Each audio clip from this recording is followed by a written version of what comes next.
Bom, meu nome é Ana Tereza, eu sou professora de artes visuais numa escola de educação básica.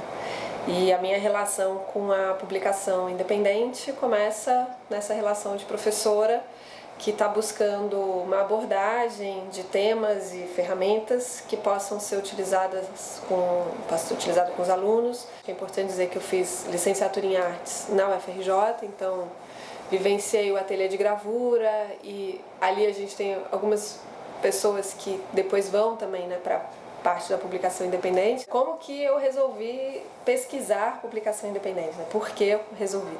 Acho que é importante dizer que no mestrado eu estudei o outro lado da arte, que é a sua institucionalização.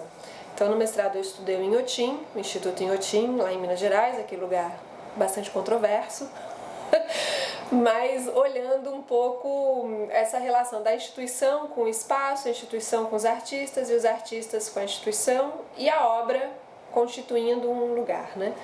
E aí resolvi estudar agora na perspectiva das ciências sociais, um outro fazer artístico que não passasse necessariamente por uma instituição nos moldes como a gente conhece os centros culturais e os museus, né? Uma grande instituição que tem uma grande verba por trás, querendo olhar de uma outra forma, né? Como é que a arte pode estabelecer um circuito próprio, se é que ela estabelece um circuito próprio, de que modo esse circuito próprio está em diálogo com essas instituições, mas sobretudo qual, não sei se é bem o poder do artista, né? Assim, mas como que ele pode estabelecer esses caminhos, né? Assim, mobilizar esses caminhos quando ele é o responsável por todas as etapas, inclusive essa da circulação e do contato com o público. Muita gente fala assim, a gente resiste, a gente está aqui na resistência, a gente anda ao largo, a gente não está no circuito, a gente não está no sistema. E eu fui entendendo que esse não estar no sistema, não estar no circuito, fazer de outra forma, não atender a um tempo de produção acelerado, lidar com a forma diminuta, tudo isso para mim, a partir das falas, né, me pareceu que tinha a ver com a desobediência. Então, a minha pesquisa, ela tem a palavra desobediência, o conceito de desobediência como a sua costura, né? Então, eu acabo analisando essa desobediência a partir de alguns aspectos.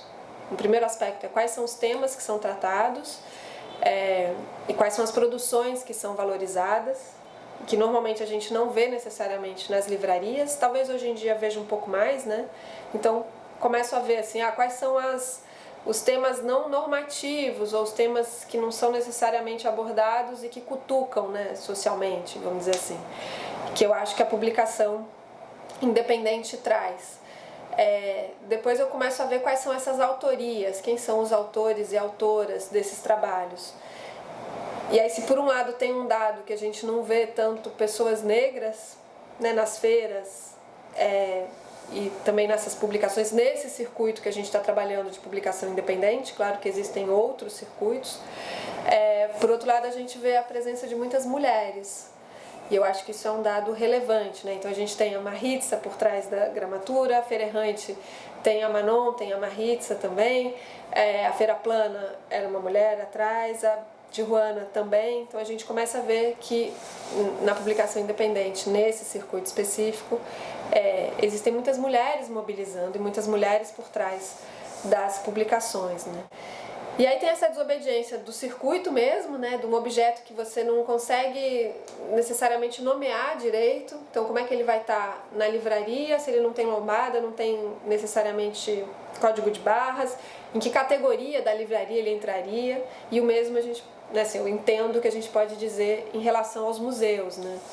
Conversei com alguns artistas, um artista, né, mais específico, que é o Rafael Adorjan, e ele comentou assim, Ana, a primeira vez que meu trabalho esteve num acervo de artista, né, assim, de obras de arte, não de biblioteca, foi no MAR, né, no Museu de Arte do Rio, que ele falou, ali minha obra não estava no museu, no acervo da biblioteca, sim no acervo das obras de arte, sendo visto e entendido como um objeto de arte, não como um objeto bibliográfico, né? E, por fim, assim, desses dados de desobediência, que acho que são muitos, tem a questão do tempo tempo de produção, a relação com outros tempos, né? Então a gente tem essa retomada da tipografia e mesmo a Riso, né? Que teve esse boom da Riso também, não é uma produção de hoje, vamos dizer assim, hoje, século XXI. Então acho que tem uma retomada de outras formas de produção que não são, que estavam adormecidas, vamos dizer assim. Acho que tem essa questão do tempo de uma produção que é contraproducente, vamos dizer assim, nessa sociedade acelerada, não corresponde, não atende a uma aceleração também do crescimento. Então, o atendimento de demanda, pelo que eu conversei com algumas pessoas, é uma demanda do desejo, né, e da possibilidade do corpo, e não uma demanda externa. A própria continuidade das coleções ou uma segunda tiragem, tudo mais, isso também atende, me parece, pelo que eu conversei com as pessoas, a essa ordem do desejo e não tanto uma busca por um lucro ou esse livro vendeu muito, vou fazer outra tiragem porque vai vender. Não entra nessa lógica. Eu vejo muitos publicadores como pesquisadores também, né? Então isso, se eu vou descobrir autores através da publicação independente é porque alguém está buscando, alguém está pesquisando, alguém está lendo. Eu, nesses 4 ou 5 anos de pesquisa, vi editoras existirem, editoras pausarem suas atividades por um longo período e outras pararem a sua produção, a mesma coisa as feiras, né? Então, também acho que é um dado de análise a longo prazo de como que um circuito também vai se constituindo, né? Como é que são os próprios ciclos desse circuito, quais são os altos e baixos, e claro que a minha pesquisa é um recorte, né? Ela vai se complementar com muitas outras que vão surgir por aí, que no final das contas a gente vai conseguir olhar e falar assim, nossa, esse quebra-cabeça ele é enorme e acho que ele não vai acabar nunca, né? Assim, acho que se o ciclo seguir funcionando, né? Meu nome é Natanael Araújo, eu sou antropólogo, fiz graduação, mestrado em Ciências Sociais e agora estou concluindo doutorado em Antropologia Social. A minha relação com arte impressa, eu acho que ela começa com o final da minha pesquisa do mestrado, que foi sobre editoras LGBTs no Brasil e como tinha sido a construção de livros de literatura LGBT, né? Então, eu entrei para o mestrado com essa pesquisa e eu acabei circulando muito, porque essas pequenas editoras, elas já trabalham muito com escritório em casa.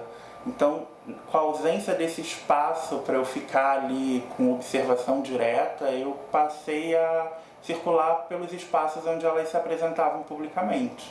Então, muitos lançamentos de livros, muitas feiras de livros, saraus e afins. E eu percebi um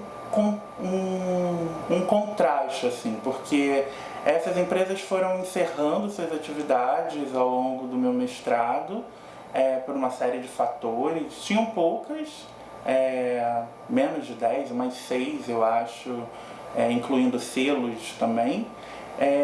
E ao mesmo tempo em que elas iam encerrando suas atividades, eu via matérias falando sobre o boom de publicações e de feiras de publicações independentes, né? E arte impressa. E aí a minha primeira pergunta foi, bom, o que está acontecendo que essas editoras encerraram suas atividades? A gente estava acompanhando muitas dificuldades, então muitas livrarias fechando também as portas. E do outro lado, quase toda semana uma notícia de alguma feira acontecendo e assim um público enorme ali circulando. E eu comecei a me perguntar sobre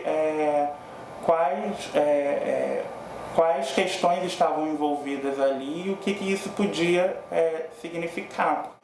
Eu levei essas interpelações para o trabalho, né, de pesquisa com essa arte impressa, para pensar muito essa relação entre pessoas e objetos e como que você se constrói ao construir, então, essas publicações, né? Então, como você se constrói na sua subjetividade como pessoa, mas também profissionalmente, em termos de identidade, né? Ao se tornar produtor de arte impressa, né? E aí, por isso que o que me interessava não era escolher um ou outro livro, um ou outro produto, né, desses, ou projeto desses, e sim as relações, assim, as interações. E aí optar por dar centralidade às feiras, assim, como espaço de observação foi o que eu considerei que era a potência de eu poder ver pessoas interagindo, né? E também uma diferença também muito grande, que é uma vontade muito grande dos editores ou dos próprios criadores, né? Desses trabalhos, de falar sobre eles quando alguém se aproximava das suas mesas, né? Então, a partir dessas falas, eu comecei a ver como que era possível perceber essas vinculações entre a vida das pessoas, né, e o conteúdo artístico daqueles produtos, né, daquelas peças. Eu sempre costumo brincar que, em grande medida, eu topei fazer essa pesquisa sobre a arte impressa porque os próprios criadores não escreviam sobre isso, né?